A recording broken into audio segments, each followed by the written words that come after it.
Bonjour, c'est Marie-Faye. Bienvenue au 78e exercice du défi des 100 jours de Lilou Massé pour trouver sa mission de vie et se réaliser pleinement. L'exercice du jour s'intitule Rencontrer votre vie idéale.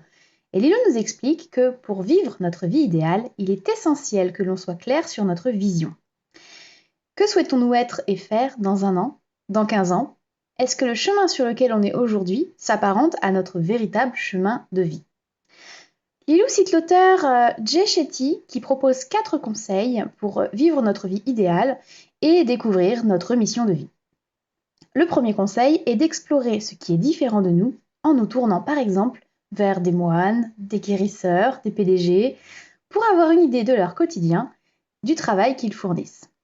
Le deuxième conseil est d'explorer ce qui nous attire, en passant du temps avec des professionnels qui pratiquent ce vers quoi on se sent appelé. Le troisième conseil est de faire un bilan, afin de savoir si ce qu'on a exploré nous plaît toujours, maintenant qu'on en sait plus et qu'on a une idée des contraintes que ça implique. Le quatrième conseil est de tester notre vie idéale pour de vrai, en l'expérimentant par exemple sur une semaine de congé ou à mi-temps, puis voir ce qu'il en ressort.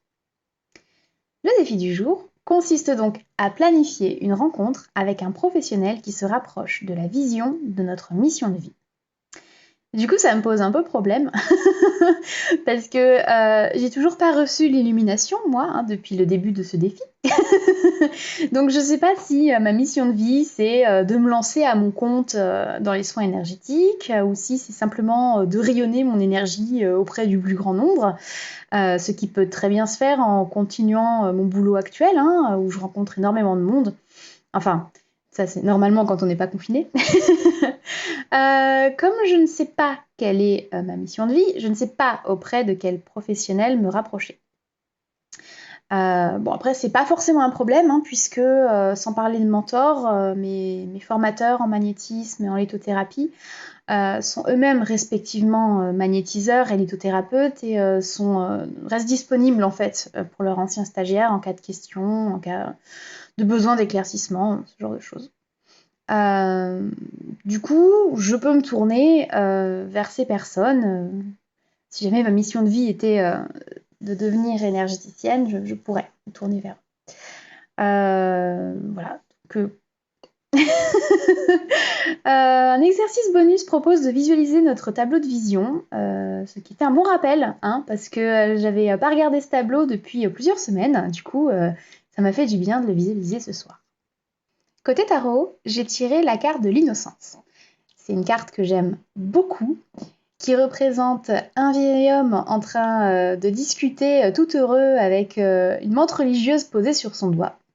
Cette carte nous rappelle que l'innocence est une qualité, qu'il faut savoir revenir à cette joie enfantine en lâchant notre savoir. Et peut-être bien qu'on est en train de nous dire dans l'oreillette qu'il suffit de rester dans l'innocence et la joie, justement, pour être sur le bon chemin.